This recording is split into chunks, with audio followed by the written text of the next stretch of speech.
Today I'm going to show you how to pass a defender in basketball. With so much information available online on how to blow by defenders, it can get confusing to know what is real. Heck, even I get confused as a coach. So I've decided to do some homework and research, and what I found out is that there's only 3 ways to get by a defender.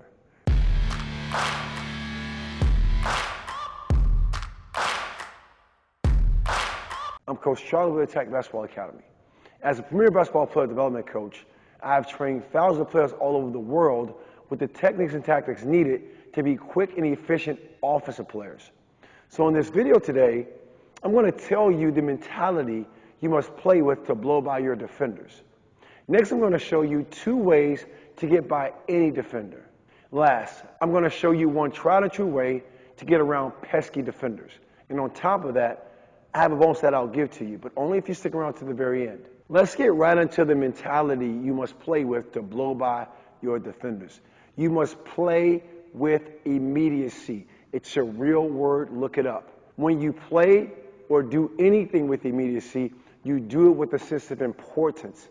Importance goes with priorities. Priorities go with the fundamentals. This allows you to discover the next move in action. Many coaches teach now all kind of different dribble moves to get by your defender. They're cute, they're cool, no disrespect, but sometimes it's a waste of time and it slows you down. The point of emphasis is to tap your defender, to go directly at them, not play with them and toy with them. So when you play with immediacy is when you get past your defender. Now you're preparing for 2 things, whether you're going to shoot the ball or pass it to your teammate, not dribble forever. Before I show you 2 ways to get by any defender, I noticed that you're not a subscriber. We're trying to reach 1,000 subscribers by the end of the month, and we need your help. We roll out 5 new videos every week to help you become a premium basketball player. So help us reach our goal and click that subscribe button. Now let me show you 2 ways to get by any defender, okay? And I'm talking objectively. I like to teach objectively. Keeping it simple, let me face this to you at home. This is the defender. This defender is covering the inside of my body. The ball is on the outside of my body. Wherever the ball is at, according to the rim, the basket, that's the outside. When a defender takes away your inside attacks, you go outside with a direct step. That involves the same foot that steps first and then a dribble. So same foot, same hand side, direct step. You go directly at them. Now, the second way. When a defender takes away your direct step, the counter to the direct step is what we call a crossover step. So imagine me trying to go by them, and my step placed the defender where I needed them at. Then I do a crossover step to go by them. Okay? Now, let's talk about this from also we call a foot fight. So it's my right foot versus their left foot. I want to attack the feet. I don't care how they stand. I notice they're on my inside. I play with a sense of immediacy. I see the fundamental practice to this. They're on the inside, I go outside. I attack quick. My right foot, their left foot. My step placed them in front of me. My direct step now is taken away. I execute a cross step. Now it's my right foot, their right foot. It becomes you have to win the foot fight. That's how you play with immediacy. So those are the 2 ways you get by any defender. Now let's talk about this principle that we have at AttackBball Academy. You must learn to step, then dribble. Why? See, when you step, then dribble, it's the second step that's what's going to create separation. The second step. See, the first step gets you next to your defender. The dribble, then the second step creates separation. That's your spacer. If you dribble before you step, pick the ball up, you're going to have to pivot out of trouble. Not wrong, just ineffective. So that's how those 2 ways are playing with the sense of immediacy. You go directly at them, at the defender. You place them on their heels. You step, then dribble. Also, you reduce the urge or the frequency levels of being called for travel because you keep your pivot foot down. See, I crossover step, then I dribble. You want to get that timing down. Step, dribble, step. Blow by them. Right? Then in addition to that, you add the chicken wing, your offhand that's active, to protect, not necessarily chuck them or hit them, Now when you go here with that step, dribble step, you end up creating extra space separation. So that's the key to get by any defender with a direct step and then a crossover step. Now that you've learned 2 of the 3 ways to get by your defenders, I want you to comment below with direct step and click the thumbs up to let us know you like this video.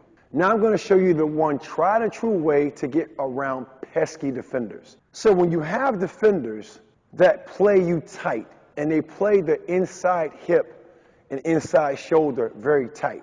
Again, right side of my body is the outside, left side is inside. So let's say, for example, I'm getting ready to make this crossover step.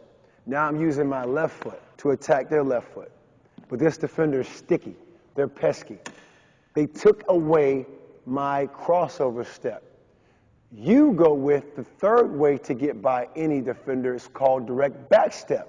So when I make this crossover step first, then I dribble, I take what was my outside foot, I take the outside foot and swing it directly by them. You may know that move as a spin. I'm saying the same thing, but I look at it objectively. I'm doing a direct back step because now my back is to them and I'm going away from the defender. Okay, showing you again. I took a crossover step. I'm getting ready to dribble. Defender's pesky. They're on my inside hip shoulder hard. I love it. I invite it. I don't fight it. I step, I dribble, and I go away from them. Now I'm in my mentality I teach players called BOBO, B-O-B-O. Body on, ball out. The defender's body is on you, ball is out away from you. Your body is in between the 2, right? I can get into that from a crossover step. And now let me go into what I call my attack move, which is a go-to move playing with immediacy. You take away the go-to move, you go to a counter, so it's a go-to counter. Take away the counter, then we have what we call the second move. The go-to has a counter. All counters take you away from your defender. So watch this. No chair. Direct step, dribble, turns to a cross step to a direct back step. Those are the 3 ways you get by somebody. Keep it simple. Direct step attack, cross step attack, direct back step. Those are the only 3 ways you get by somebody. That's it. I don't care what I show you on handles, right? These are dance moves. They look great. Bounce outs, backing up, they look great. But at the end of the day, when I make my choice to go by them, what kind of footwork is that? Let me know. It's a crossover step. I change speeds. It's a direct step. I do a spin move. It's a direct back step. Don't get fooled. It's only 3 ways to get past a defender. Use direct steps, use crossover steps, use direct back steps, play with the immediacy, watch how you become a bucket getter. Let's keep the momentum going with that bonus I mentioned earlier. We've covered a lot in this video, and I really want to make sure I'm helping you out. So I'd like to offer you a guide that covers all the muscle and basketball principles and in what situation to apply them. This is a powerful guide of best practice tips and skills empowering you to take charge of your game. Just click the link in the description below. You can download the guide I put together as my gift to you. Enjoy it and keep attacking.